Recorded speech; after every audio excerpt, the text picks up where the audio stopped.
دوستو رمضان کا مہینہ برکتوں اور رحمتوں کا مہینہ ہے۔ الحمدللہ اس ماہ میں خوب رزق میں کشادگی اور فراخی عطا ہوتی ہے اور ہر گھر میں کئی طرح کے پکوان بنتے ہیں، جبکہ بازاروں میں بھی کھانے پینے کی اشیاء خوب فروخت ہوتی ہیں۔ عزیز و اقارب سے ملاقاتوں کا اہتمام کیا جاتا ہے، دعوتیں ہوتی ہیں اور اکثر افطار پارٹیز میں یہ دیکھ کر سخت الجھن ہوتی ہے کہ محفل و تقریب میں جتنا پکایا جاتا ہے اتنا کھایا نہیں جاتا اور مہمان پلیٹ میں بھر کر ڈال لیا کرتے ہیں اور نتیجتاً کھا نہیں سکتے اور باقی بچا کر چھوڑ دیتے ہیں اور پھر اس کے بعد اس کو ضائع کر دیا جاتا ہے، وہ رزق کوڑا کرکٹ کی نظر ہو جاتا ہے۔ جبکہ ہمارے پیارے آقا حضرت محمد صلی اللہ علیہ وآلہ وسلم نے ہمیں جینے کا کتنا اچھا طریقہ سکھایا ہے۔ ام المومنین حضرت عائشہ صدیقہ روایت کرتی ہیں کہ رسول اکرم صلی اللہ علیہ وآلہ وسلم ایک مرتبہ گھر میں تشریف لائے اور ایک روٹی کا ٹکڑا زمین پر پڑا ہوا دیکھا۔ آپ نے اس کو اٹھایا، صاف کیا اور تناول کر لیا۔ حضور مکرم صلی اللہ علیہ وآلہ وسلم نے حضرت عائشہ صدیقہ کو مخاطب کرتے ہوئے فرمایا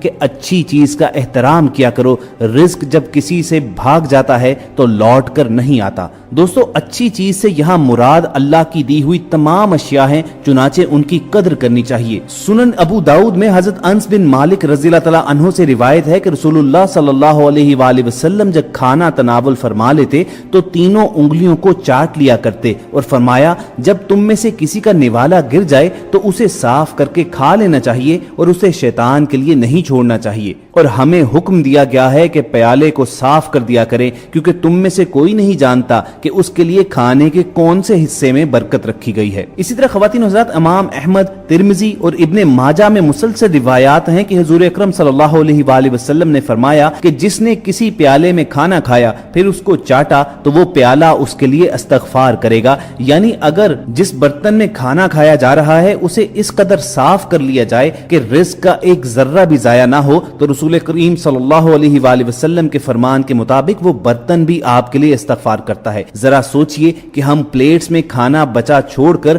اللہ اور اس کے رسول کی نافرمانی کے موجب نہیں ہو رہے، پھر ہم اپنا کتنا بڑا نقصان کر رہے ہیں۔ اس کے برخلاف اگر ہم ایسا نہ کریں تو اللہ اور اس کے رسول کے اطاعت گزار بنے رہیں گے، یہاں تک کہ استعمال کیا ہوا وہ برتن بھی ہمارے لیے استغفار کرے گا اور ہمیں خیر و برکت حاصل ہوگی۔ اب ذرا سوچئے کہ ہمارے پیارے آقا حضرت محمد صلی اللہ علیہ وآلہ وسلم رزق کا کوئی ٹکڑا زمین سے اٹھانے کی بات کر رہے ہیں، ایک نوالا تک گر جائے تو اٹھا کر کھانے کا حکم دے رہے ہیں، تو پھر ہمارے ہاں اکثر پارٹیز میں اور دسترخوانوں میں اتنا کھانا پھینکا جاتا ہے جو بہت ہی غلط ہوتا ہے۔ انسان کو اللہ تعالیٰ نے آزمائش و امتحان کے لیے پیدا فرمایا ہے، یہ دنیا تو فانی ہے، اصل دنیا تو آخرت ہے، چنانچہ ہم کو چاہیے کہ خیر کو اختیار کر کے شر سے اجتناب برتیں اور آزمائش میں پوری اترنے کی کوشش کریں۔ آج کل تقریب کا تو ذکر ہی کیا، روزمرہ گھروں میں بھی رزق کی بے حرمتی ہوا کرتی ہے، جبکہ ہمیں یاد رکھنا چاہیے کہ ہمارے پیارے آقا نے ام المومنین حضرت عائشہ صدیقہ رضی اللہ تعالی عنہا کو کیا تلقین فرمائی تھی۔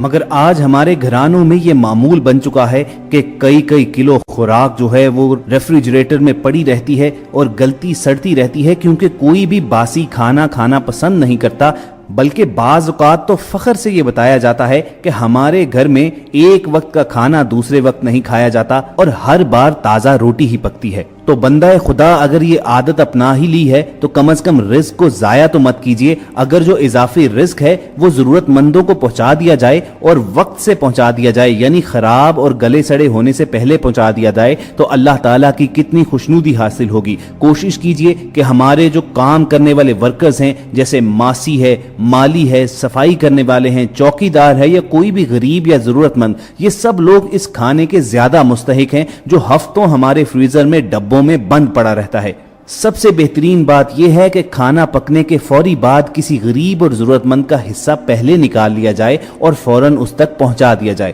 اسی طرح ہمسائے کا بھی بہت حق ہے، ہو سکتا ہے پڑوس میں کوئی سفید پوش ضرورت مند خاندان رہائش پذیر ہو جو اپنی سفید پوشی کا بھرم قائم رکھتے ہوئے اپنی ضرورت بیان کرنے سے قاصر ہو۔ سب سے بہتر یہ ہوگا کہ بچا ہوا کھانا دینے کی بجائے تازہ کھانا جب پک جائے تو پہلے پڑوس میں وہ کھانا پہنچائے۔ اسی طرح اپنے ملازمین کو بچا ہوا کھانا دینے کی بجائے تازہ پکا ہوا کھانا دیجیے،